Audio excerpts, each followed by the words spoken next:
Բարև ձեզ, պարոն Մարգարյան, շնորհակալ եմ, որ եկաք տաղավար, մի քանի թեմաների հետ կապված կլսենք նաև ձեր տեսակետը։ Եթե դեմ չեք, սկսենք 3 Նիկոլ Փաշինյանի հայտարարություններից։ Կարծում եմ ծանոթ եք, եթե անգամ տեսանյութի տարբերակով չեք դիտել, բայց տեքստային տարբերակով ծանոթ եք, 1-2 մեջբերում անեմ, հետո նաև իհարկե մի պահ ուղղակի կդնեմ էկրանին, որպեսզի լսարանի համար էլ պարզ լինի ինչի մասին է խոսքը։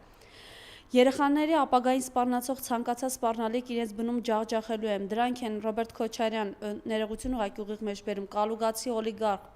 բելարուսամետ օլիգարխ, այն քաղաքացիները, որոնք համաձայն չեն, թող դուրս գան հեղափոխություն անեն, կամ նորից հեղափոխությունը նոր թափ է ստանում, կամ հակահեղափոխությունը հաղթում է, հատուցման ժամը եկել է, հենց հիմա է հատուցման ժամը, անկախ մասնագիտությունից, պաշտոնից, կարգավիճակից, այսպիսի հայտարարություն, ում ձայնն է կեղծված, դուրս եկեք հրապարակներ, դուրս չեք գա, որովհետև գիտեք, որ այդ դեպքում դուրս կգան նրանք, ում ձայնը դուք կեղծել եք։ Ահա այսպիսի գորգորոսներ, խայտառակ հայտարարություններ, խնդրեմ այս մասով ձեր տեսակետը։ Նախ շնորհակալ հրավերի համար, կարծում եմ նախորդ զրույցներից գիտեք, որ ես ընդհանրապես խապում եմ Նիկոլ Փաշինյանի վերջի շրջանի նման հայտարարություններին մանրամասնությամբ այսպես գնահատականներ տալուց, բայց հիմա ընդհանրության մեջ կարելի է ինչ-որ խոսել երեկվա այդ իր հիստերիկ պահվածքի եւ ազգային ժողովում կատարած հայտարարությունների մասին։ Ահկեքս ասած, սա ընտրություններում համոզիչ հաղթանակ տարած ղեկավարի կամ իրան այսպես ղեկավար համարողի պահվածք չի, որտեղ նա ով ընտրություններում հաղթել է, ունի վստահություն, որ ունի ժողովրդի մեծամասնության ձայնը, այլևս նման պահված ցուցաբերելու կարիք չունի, հատկապես ընդդիմության հասցեի նման ոճով խոսելու կարիք չունի։ Ընդհանրապես քաղաքակիրթ աշխարհում այդպես է, որ եթե դու ընտրություններում հաղթող ես եւ արդեն ունես իշխանություն եւ գիտես իշխանությունը գոնե առաջիկա 5 տարվա ընթացքում այդպես է քեզ թվում, որ քոնն է լինելու, հարգանքով ես փորձում վերաբերվել քեզ այդ ընտրությունների մասնակցած ընդդիմության հետ, որոնք ազգային ժողովում լինելու են քո կողքի, որքանի որ այդպես պատկերացում ունես, որ նրանց հետ պետք է ունենաս հետագա համագործակցություն։ Բայց եթե նման պահվածք կա ցուցաբերում Նիկոլ Փաշինյանը, կարծում եմ այդ պահվածքը միայն կարելի է տեսնել հստակ բռնապետական երկրների մեջ, քանի որ նման երկրներում երբ հաղթողը ընտրությունների հաջորդ օրը դեռ չեղած արդյունքների ստակեցումից հետո սկսում են նման ոճով խոսել, հատկապես ընդդիմության այն հատվածի հետ, որը ժողովրդի ձայնն է ստացել։ Ամեն դեպքում ունենք ընդդիմության որոշ հատված, որը մասնակցել է ընտրություններին, բայց մեծամասնություն չի ունեցել եւ չի կարողացել շեմն անցնել եւ մտնել ազգային ժողով։ Բայց հասկանաք ինչի մասին է խոսքը, շատ կարճ խնդրում դուք է պետք է նայեք։ Ասում եմ այս ամբիոնից, այն քաղաքացիները Հայաստանի Հանրապետության, ես ասում եմ, քանի վարչապետ եմ, ջախջախելու եմ հասցեական դրանց։ Դրանց հասցեական ջախջախելու։ Այն քաղաքացիները, որոնք այս գծի հետ համաձայն չեն, կոչ եմ անում հեղափոխություն անել Հայաստանի Հանրապետությունում եւ փոխել կառավարությունը։ Ասեք, հիմա հայտարարությունում ցուցակել է, որտեղ ամեն դեպքում շուրջ 500,000 մարդ գնացել է ձայն տվել այդ երկու առայժմ ընդդիմադիր ուժերին, որոնք կարողացել են ազգային ժողովի շեմն անցնել եւ ներկայացնել են ազգային ժողովի մյուս ընդդիմության։ Հիմա միանշանակ բոլորի, այդպես ասած, գլուխները ջախջախելու, այդպես ասած, սպառնալիքներ է կարդում, ասում եմ, սա հիմնականում միայն բռնապետական երկրներում կարելի է նման ոճի հայտարարություններ տեսնել, հատկապես ընտրություններից հետո եւ մասնավորապես քաղաքական այն ուժերի ղեկավարների հասցեին, որոնք ազգային ժողովում հայտնվել են, սա նշանակում է ինքը ցանկանում ազգային ժողովը մաքրել, այդպես ասած, մի տեսակ ցանկալի ազգային ժողով չի ձևավորվել իր համար, այն որ ինքն էր ուզում ընտրությունների արդյունքում հասնել դրան, ամեն դեպքում նկատելի է, որ դրան չի կարողացել ուրեմն հասնել։ Հիմա մի շատ հետաքրքիր բան կա այդ հայտարարությունները, որ ինքը հնչեցնում է ջախջախել, հակահեղափոխականություն, ընտրակաշարք, ինքը արդեն, եթե չեմ սխալվում, իր ղեկավարման 9-րդ տարին է սկսում, 2018 թվականից սկսած, հիմա արդեն 2026 ենք, առնվազն 8 տարին անցածել է, 2 տարի կա։ Հիմա իրեն նախորդած երկու նախկին ղեկավարները, Ռոբերտ Քոչարյանը 10 տարի է ղեկավարել երկիրը, Սերժ Սարգսյանն էլ 10 տարի է ղեկավարել երկիրը, ինքը 2 տարի էլ ունի մինչև հասնի, այսինքն այդ 10 տարվան։ Հիմա ինքը 8 տարի ղեկավար է եղել եւ դեռ խոսում է այն բառապաշարով, ինչով խոսում էր ինքը 2018 թվականին։ Նշանակում է 8 տարվա ընթացքում ինքը ձախողել է բոլոր այն նպատակներում, որոնք ինքը փորձել է այդպես ասած ժողովրդին համոզել, որ ինքը գալիս է դրանք իրականացնել։ Մի տեսակ ինքը իրեն հակասում է եւ ինքը իր եթե ուզենանք ճիշտ դատենք, արդար նստենք ամեն ինչը կողք դրած դատենք, ինքը իրականության մեջ ինքը իրեն է քննադատում եւ հաստատում է, խոստովանում է, որ 8 տարվա ընթացքում ինքը չի կարողացել ոչինչ անել։ Խոսում էր, որ Հայաստանում ընտրակաշարքը բացառված է, ընտրակաշարք չի լինելու, հիմա ինքը խոսում է ընտրակաշարքով ձևավորված, այդպես ասած, ընդդիմության կապակցությամբ։ Հիմա այդ ընտրակաշարքի թեման էլ բավական հետաքրքիր է, որտեղ հիմա մենք ընդհանուր խոսում ենք ընտրակաշարքի մասին, բայց ընտրակաշարքի մասին երբ որ խոսում ենք, դա երկու կողմ ունի։ Մեկ ընտրակաշարք առաջարկողն է, մեկ ընտրակաշարք ընդունողն է։ Եթե չլինի ընտրակաշարք ընդունող, ընտրակաշարք առաջարկողը բնականաբար չի լինի։ Հիմա եթե ինք խոսում ենք ընտրակաշարքի մասին, իրականության մեջ վիրավորում է բոլոր այն քաղաքացիներին, որոնք առնվազն այդ քաղաքական ուժերին ձայն են տվել եւ բոլորին մեղադրում է ընտրակաշարք ստանալու մեջ։ Հիմա հարցը ցակում, որ ինքը 8 տարի ինչով էր զբաղված, եթե հաստատում էր, ասում էր, որ ընտրակաշարքը վերացվել է, բնականաբար չես կարողացել այդ մշակույթը վերացնել, 8 տարի անց կրկին այդ մշակույթը գոյություն ունի եւ ինչ երաշխիք կա, որ հաջորդ, ասենք, 5 տարվա ընթացքում կարող ես այդ ամեն ինչը վերացնել։ Մի տեսանք, ես կարծում եմ այդ ամեն հիստերիան, որ ինքն ունի, գալիս է մեկ շատ հստակ տեղից, որ այն արդյունքները, որ իրենից պահանջված էր ընտրություններում, ինքը պետք է ստանար եւ այդ առաջադրանքն էր Ալիևից, խոստացել էր Ալիևին, որ ինքը ունենալու է, ասենք, առնվազն 70-75%-անոց ձայն, մեծամասնություն, եւ դրանով կարողանալու այն առաջադրանքները, որոնք իրեն ներկայացված Ալիևի կողմից առանց խոչընդոտ իրականացնել, հիմա տեսնում է դրանք լուրջ խոչընդոտների դիմաց են կանգնած։ Հիմա եթե հիշեք ընտրություններից մի քանի օր անց Հաջիևը եկավ այստեղ, շատ պարզ է, եկել էր, կարծում եմ, տեսներ ինչ է կատարվում եւ որտեղ են իրեն կանգնած եւ շատ հստակ կերպով կարծում եմ Նիկոլին մեկ անգամ եւս փոխանցեց։ Իդեպ երեկվա իր այդ ազգային ժողովում հայտարարությունների ժամանակ էր, եթե չեմ սխալվում, հայտարարեց, որ Հաջիևի այցը եկել էր պատերազմի սպառնալիքները կարգավորելու կապակցությամբ։ Հիմա շատ հետաքրքիր է, որ ինքն ասում էր, ինձ ձայն տվեք, որպեսզի պատերազմ չլինի, եթե ձայն տակ ընդդիմությանը պատերազմ կլինի։ Հիմա ինքը ընտրվել է, ժողովուրդը իրան է ձայն տվել, բայց ինչ սպառնալիքի մասին է խոսքը, որ եկել են մեկ էլ կարգավորեն։ Եթե պիտի ընտրություններից հետո սպառնալիք կարգավորել, ընդդիմությունն էր կարող էր դա կարգավորել պատերազմի սպառնալիքը։ Նշանակում է, որ իր ընտրությունից հետո էլ այդ սպառնալիքը կա եւ այն աստիճանի կա, որ Հաջիևին կանչում է, բերում է Դիլիջան, ստացվում է Արմեն Գրիգորյան ուղարկում են դե, որպեսզի այդ սպառնալիքը վերացվի։ Սա շատ հստակ խոսում է, որ կարծում եմ իր տված բոլոր խոսումները անիմաստ են եղել եւ չեմ կարծում, որ մեծ մեկը կարելի հավատալ դրան։ Ձեր կարծիքով Հաջիևի գալը կոնկրետ ինչով էր պայմանավորված, նաև այս խայտարակ ապօրինությունը, որ թույլ տվեց Կենտրոնական ընտրական հանձնաժողովը ԲԿ-ի ձայները գողանալ ըստ էության, որպեսզի ամեն ինչ անեն այս իշխանությունը 3/5 ունենա ազգային ժողովում։ Խնդրեմ։ Ասում եմ, Հաջիևի այցը կարծում եմ շատ հստակ պայմանավորված է նրանով, որ եկել էր հիմնականում հասկանա, որ սրանից հետո իրենք որտեղ են կանգնած, ինչ է լինելու սրանից հետո Նիկոլ Փաշինյանի ալելիքները, քանի որ ասենք եթե այդ մեծամասնությունը Նիկոլ Փաշինյանը ձեռք բերածներ, ասենք 75-80%-անոց մեծամասնություն ունենար, բարեբախտաբար դա առայժմ այս պահի դրությամբ չունի, խնդիրը կարծում եմ փակված կլիներ, հատկապես սահմանադրության կարգավորումների կապակցությամբ հանրաքվեին, որոնք իրենք ամեն դեպքում պետք է ազգային ժողովից այդ ամեն ինչը սկսեն եւ հետո բերեն հասցնեն հանրաքվեի, բայց հիմա լուրջ խնդիրներ կա, կարծում եմ Հաջիևը եկել էր ուղղակիորեն իրենց բերանից լսելու, հասկանալու, որ ինչ է ուզում անի,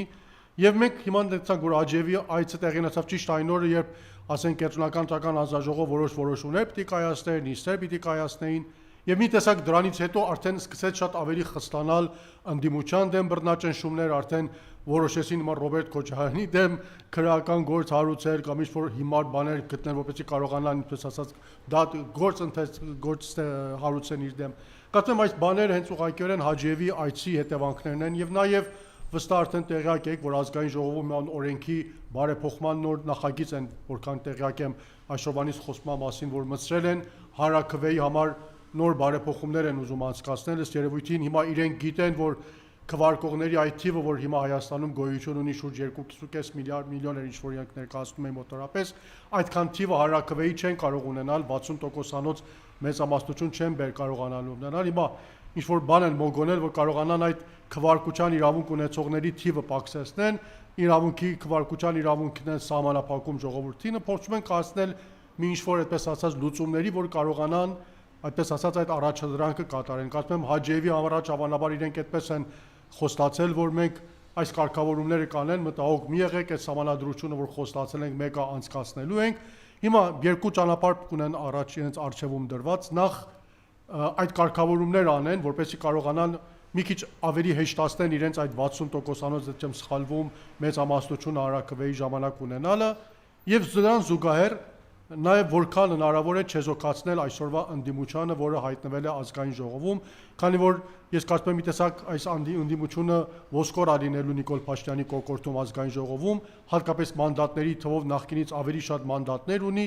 թեև ամեն դեպքում այդ մանդատագողությունը, որ տեղի ունեցավ գոնե այս պահի դրությամբ Բարգավաճ Հայաստանից, իրենք կարողացել են այդ սահմանադրական մեծամասնության խնդիրը մասամբ իրենց համար լուծել, բայց մեկը լուրջ խնդիրներ ունենալու են ազգային ժողովում, ամեն դեպքում մանդատների հարաբերություն, եթե նայեք նախկին ազգային ժողովից մի քիչ դեպի ասենք այսօրվա ընդդիմությունն է բարելավվել, հիմա չեմ ուզում ասել դա հաղթանակ է, բայց ամեն դեպքում Նիկոլ Փաշինյանի գործերը կարծում եմ լավ չի, հիմա ես երեկ էլ էի գրել, կարծում եմ հիմա էլ ասենք, եթե ընտրություններում հաղթածը նման այդպես է իրեն պահում, կարելի է ենթադրել, որ իր գործերը լավ չեն գնում եւ ինչ որ խնդիրներ ամեն դեպքում ինքն ունի, որոնք պես ասած պարտավոր է ինչքան շուտ կարգավորի։ Պարոն Մարգարյան, տեսեք, հիմա մենք անցնենք արդեն այս խայտարակ ձերբակալություններին, ապօրինություններին եւ ԿՀ-ի որոշմանը երեք նաեւ նախագահի վերաբերյալ, երկրորդ նախագահ Ռոբերտ Քոչարյանի,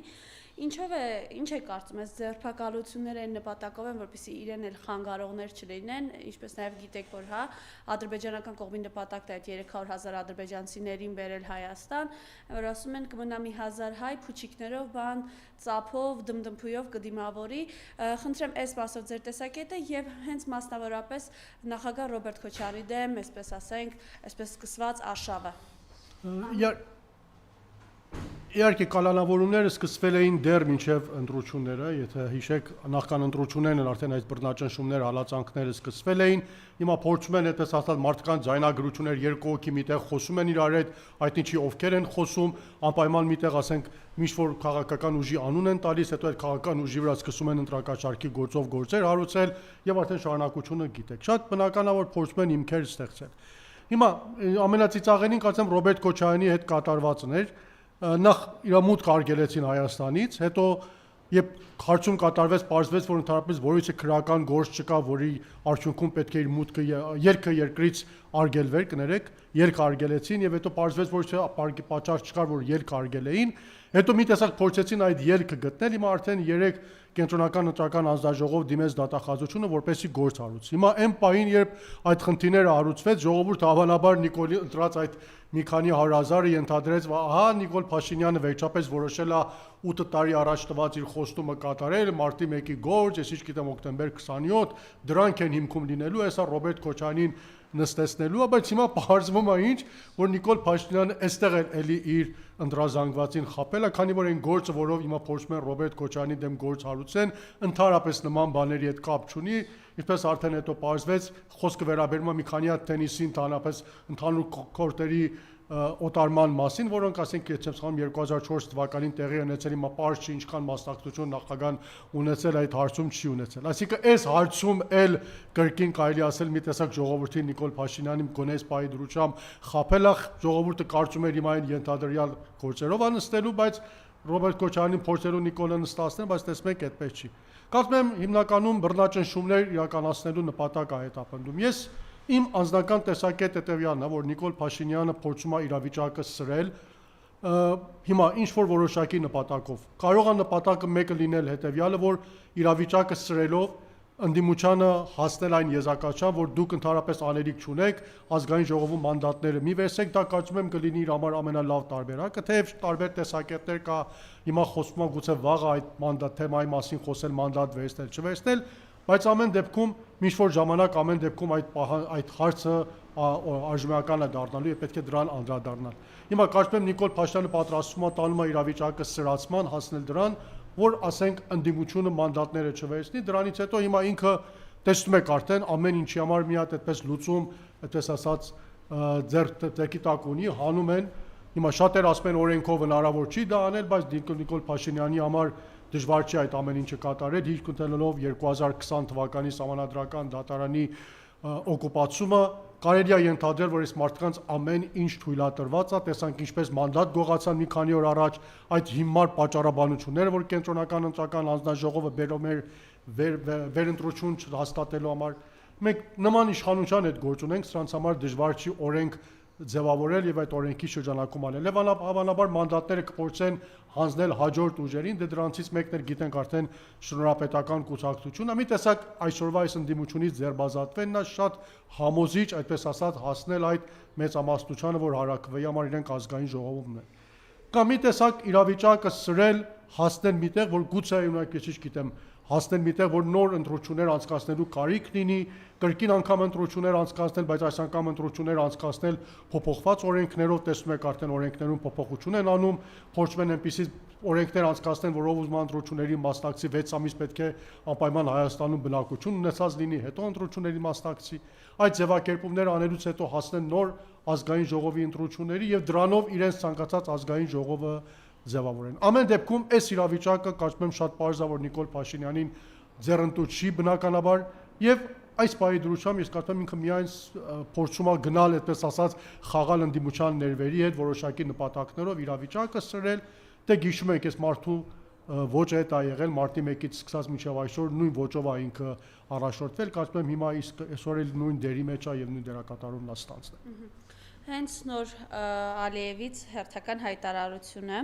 Մենք երբեք չենք մոռանա, թե ինչ արեց հայկական օկուպացիան, բայց մենք պետք է նայենք դեպի ապագա։ Մենք վրեժ լուծեցինք մարտադաշտում եւ դա բավական է։ Այս պատերազմը պետք է ավարտվեր եւ մենք որպես ավելի ուժեղ կողմ առաջարկեցինք խաղաղություն եւ հիմա խաղաղությունը իրականություն է։ Խնդրեմ այս մասով ձեր մեկնաբանությունը։ Մի մարդ, որը ժամանակին մեր իրական ղեկավարների առջև կզած է մշտապես նստել, այսօր ահա այսպիսի հայտարարություններ է անում։ Այսինքն հենց այս Ալիևի հայտարարությունը արդեն խոսում է այն մասին, որ իրական խաղաղության մասին խոսելը հիմնականում անիմաստ է, այն ինչ որ անունը դրել են խաղաղություն, դա խաղաղություն չի, դա կապիտուլացիա է բառի իսկական իմաստով, այսինքն այն պայմաններն է, որ դու պատերազմ չունենալու համար, արյունահեղություն չունենալու համար, զոհեր չունենալու համար պատրաստես ամեն ինչից հրաժարվել, տարածքներից հրաժարվել, քո արժանապատվությունից հրաժարվել, ազգային արժեքներից հրաժարվել, միայն դիմացը ստանալ այն, որ զոհեր չլինեն, պատերազմ չլինի եւ դու մնաս իշխանության։ Այսօրվա մեր իրավիճակը ցավոք սրտի սա է եւ Ալիևի կարծում եմ այդ կատարած հայտարարությունը հետեւյալն է, որ մենք հաղթեցինք եւ հիմա խաղաղություն է հաստատվել։ Ոչ մի հաղթանակի արդյունքում վերջնական խաղաղություն չի կարող հաստատվել։ 94 թվականին էլ մենք էինք վերջնական հաղթել, հաղթողի դիրքում մենք էինք, բայց տեսանք բարի իսկական իմաստով, որ խաղաղություն չհաստատվեց 27 տարի անց իրավիճակը փոխվեց, դժբախտաբար ի վնաս մեզ, եւ Ալիևը հիմա խոսում է հակառակ, ասենք այն դիրքում է կանգնած, որ մենք էինք կանգնած, եւ այն դեպքում, երբ դու հաղթանակով ես փորձում խաղաղություն հաստատել, դա նշանակում է, որ մեկ կողմը գերազանցում է եւ իր գերազանցությունը փորձում է պարտադրել դիմացի կողմին։ Միշտեր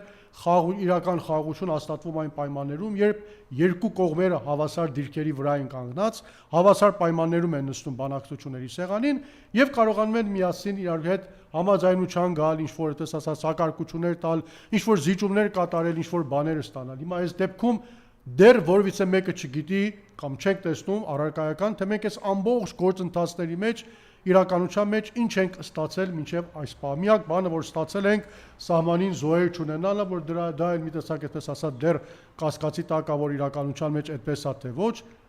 ընդհանուր մեր ստացածը հետևյալն է եղել, բայց ման դա համեմատենք Ադրբեջանի ստացածի հետ այս ամբողջ ստացում ընթացքում կամ այն ինչ որ ասենք միջազգային դերակատարներն են ստացել, կարող ենք հասկանալ, որ մենք այս դիրքում հիմնականում զիջողի դերում ենք եղել եւ այս պայմաններում բնականաբար ոչ մի խաղաղության մասին խոսելը ընդհանրապես անիմաստ է։ Այս փուլում այս խայտարակ իրավիճակի, այս հետապնդումների, ձերբակալություններ, կալանավորումներ, ինչ պետք է անի ընդդիմությունը, պարոն Մարգարյան, նաև ընդդիմության միավորման մասին է խոսքը գնում, արդյոք անհանգստություն եւ վտանգներ չկան, որ կարող է կրկնվել սրբազան պայքարի պատկերը եւ ցավով այդտեղ չունեցանք հաջողություն եւ ինչով է այս միավորումը տարբերվելու, որ կհաջողի, խնդրեմ։ Ցավոք սրտի մենք սրբազան պայքարի, այո, Բագրատ Սրբազանի դառը փորձ ունենք։ Այդ փուլում 2024 թվականի մայիսին, եթե հիշեք, հսկայական ժողովուրդ կար փողոցում, հսկայական պոտենցիալ կար։ Դժբախտաբար հնարավոր չեղավ այդ պոտենցիալը պահել եւ բերել հասցնել այսօրվա ընտրություններին։ Հիմա պատկերացրեք, այդ պոտենցիալը մնար 2 տարի ուժեղանար, հզորանար եւ հիմա ընտրությունների ժամանակ կարողանայինք դա օգտագործել։ Հիմա միայն սրբազան պայքարը չի, մոտավորապես անցած տարի հենց այս ժամանակները եկեղեցու դեմ սկսված բռնաճնշումների արդյունքում նման համախմբում կրկին ստեղծվել է, բայց տեսանք դա էլ հնարավոր չեղավ այդ պոտենցիալը բերել դաշտ եւ օգտագործել ընտրությունների ժամանակ։ Նիկոլ Փաշինյանը կարողացավ ժամանակին դա հիմա իր ունեցած լծակներով չեզոքացնել։ Հիմա մտահոգություն կա, որ այս համախմբումն էլ հետեւյալ նույն առաջնորդությամբ է գնալու։ Գիտեք, հիմա մենք այդ փորձը ունեցել անդիմությունը, արդեն մի քանի նման շարժումներ եղել են, եւ ես կարծում եմ այդ փորձը, որ մենք ունեցել ենք, եւ այդ զախողումները նաեւ ինչ որ պետք է պատճառ հանդիսանան կամ առիթ հանդիսանան, որպեսզի մենք դրանից դասեր առնենք եւ նույն սխալները չկրկնենք, այսինքն չգնանք նույն ճանապարհով, ինչով գնացել ենք Սրբազան պայքարի ժամանակ կամ եկեղեցու դեմ այդ հալածանքների ժամանակ են գնացել եւ փորձենք հիմա այդ սխալներից դասեր քաղելով շտկենք։ Օրինակ խոսվում է համադրող խորհուրդ ստեղծելու ժամանակ, հիշում եք Բագրատ Սրբազանի ժամանակ էլ նման մեկ համադրող խորհուրդ ձևավորվեց, բայց դրա արդյունքում տեսանք Բագրատ Սրբազանը եւ պայքարողները հայտնվեցին բանտում, իսկ հետո որտեղ էր այդ համադրող խորհուրդը, որից մեկը կարծում եմ հետո այլևս դրանց մասին որից բան չլսեց եւ չկարողացավ այն դերակատարությունը, որ իրենից սպասվում էր ունենալ։ Հիմա ես կարծում եմ, չեմ ասում դա չպետք է լինի, բայց ամեն դեպքում համախմբումը լավ բան է, չեմ կարծում որից մեկը դեմ լինի, գոնե ես կարող եմ շատ հստակ ասել, որ օրինակի համար դաշնակցությունը գոնե ես որքան մոտիկից ծանոթ եմ, ամիսներ ընտրություններից առաջ տարբեր քաղաքական ուժերի հետ հանդիպումներ էր անցկացնում, փորձում էր հասնել գաղափարի շուրջ համախմբման, որտեղ գիտեք, հիմա մի տեսակ պատկերացնել, որ Հայաստանում մեկ անձի շուրջ համախմբում ալինելու շփոթված մեծ լավատեսություն ալինելու։ Կարծում եմ Բագրատ Սրբազանը այն եզակի կերպարն էր, որի շուրջ հնարավոր եղավ այդ անձի շուրջ համակերպումը ստեղծել, թեև եթե հիշեք, այն ժամանակ էլ մի տեսակ դեռ այդպես 100%-անոց համախմբում ընդդիմադիրներ կային, բայց ամեն դեպքում հնարավոր եղավ մեծ տոկոսով այդ համախմբումը Բագրատ Սրբազանի շուրջ ձևավորել։ Ես չեմ կարծում կամ գոնե դժվար եմ տեսնում, որ հիմա մենք կարող ենք նման մեկ կերպար գտնել, որի շուրջ այդպիսի 100%-անոց համախմբում լինի։ Բայց գաղափարն է կարևոր իմ կարծիքով այս պահին, ինչի շուրջ երկար ժամանակ ընդդիմությունը ձգտել է, դա Նիկոլին իշխանությունից հեռացնելու, ամեն գնով իշխանությունից հեռացնելու գաղափարն է, սահմանադրական եւ իրավական բոլոր իսկ կարծում եմ հնարավորությունները դեռ սպառված չեն եւ համախմբված լինելու դեպքում հնարավոր է դրան հասնել։ Ասում եմ այսօրվա այս ընտրությունների արդյունքները, որ ձևակերպվել են Նիկոլ Փաշինյանի պահվածքը վերջին օրերի ընթացքում, շատ հստակ խոսում են այն մասին, որ իր հաղթանակը համոզիչ չի, ինքը շատ լուրջ վտանգ է ազգում դեռ եւ այդ վտանգի վրա, այդպես ասած, կենտրոնանալով, իմանալով, որ այդ վտանգը որտեղից է գալիս, ես կարծում եմ պլանավորելով կարելի է հասնել հստակ նպատակների եւ թույլ չտալ, որպեսզի այս իշխանությունը գոնե հանգիստ տոնի իր վերարտադրությունը։ Այսինքն նախորդից դասեր քաղելով ընդդիմությունը ամեն դեպքում միավորում կարելի է եւ այս հարցը հնարավոր է լուծում տալ։ Ես կարծում եմ այո, այսինքն միայն այդպես խոսել համախմբման մասին, եկեք համախմբվենք, անենք, շատ հեշտ է բառերով դրա մասին խոսել, բայց մեր հայկական իրականության հետ ովքեր շփվել են, քաղաքական ուժերի հետ շփվել են, գիտեն չափազանց դժվար է քաղաքական բոլոր ուժերին այդպես մեկ կերպարի շուրջ բերել համախմբել։ Ասում եմ, Բագրատ Սրբազանը մի եզակի երևույթ էր այն ժամանակ, եթե չեք ամենատարբեր քաղաքական ուժերը դաշնակցությունից սկսած մինչև ազգային ժողովրդական բևեռ եկել էին, համախմբվել էին, հիմա պատկերացնել, որ այդ համախմբումը մենք ունենալու ենք մեկ, այդպես ասած, գաղափարի շուրջ, դա դժվար է։ Օրինակ, հենց ընտրություններից հետո իսկական շատ անկես խոսեմ, ընդդիմությունը հայտարարություն տարածեց, բայց տեսանք, որ քաղաքական ուժերից ազգային ժողովի ընտրություններին մասնակցած ընդդիմության ճակատում գտնվող ուժերից եղան ուժեր, ովքեր այդ ընդհանուր հայտարարությանը չմիացան։ Հիմա այս պայմաններում պատկերացնել, որ մենք կարող ենք այդպես ասած 100%-անոց մեկ համախմբման հասնել մեկ անձի շուրջ, մի քիչ իմ կարծիքով շատ գուցե մենք լավատես լինենք, բայց գաղափարը ես կարծում եմ հնարավոր է այդ գաղափարի շուրջ համախմբման հասնելը եւ եթե կանանք 100%-անոց բոլորս համոզվենք, որ մեր ուժերը պետք է ներդնենք եւ պես ասած համատեղ ենք այս իշխանությունից ձերբազատվելու հարցում, ամեն դեպքում դա սարերի հետևում չի, հնարավոր է դրան հասնել։ Հենց հիմա, քանի որ կառավարության նստից հետո Փաշինյանի ասուլիստ է ընթանում, այն աստիճանի եմ ջախջախել ընդդիմադիրներին, որ հիմա չեմ հիշում, մի 5 րոպե պիտի մտածեմ, նոր ասեմ։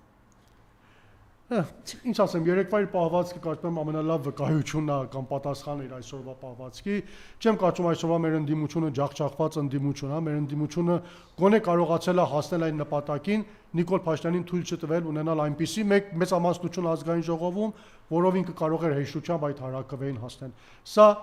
100%-անոց հաղթանակ չի, բայց առնվազն նպատակներից մեկ իրագործված է եւ կարծում եմ հենց այդ իրագործված նպատակից ելնելով կարելի է հասկանալ, որ Նիկոլ Փաշինյանը ամեն դեպքում իր խնդիրները ունի եւ այդ խնդիրների հիման վրա է որ նման հայտարարություններ անում։ Շնորհակալություն, պարոն Մարգարյան։ Ես եմ շնորհակալ, խնդրեմ։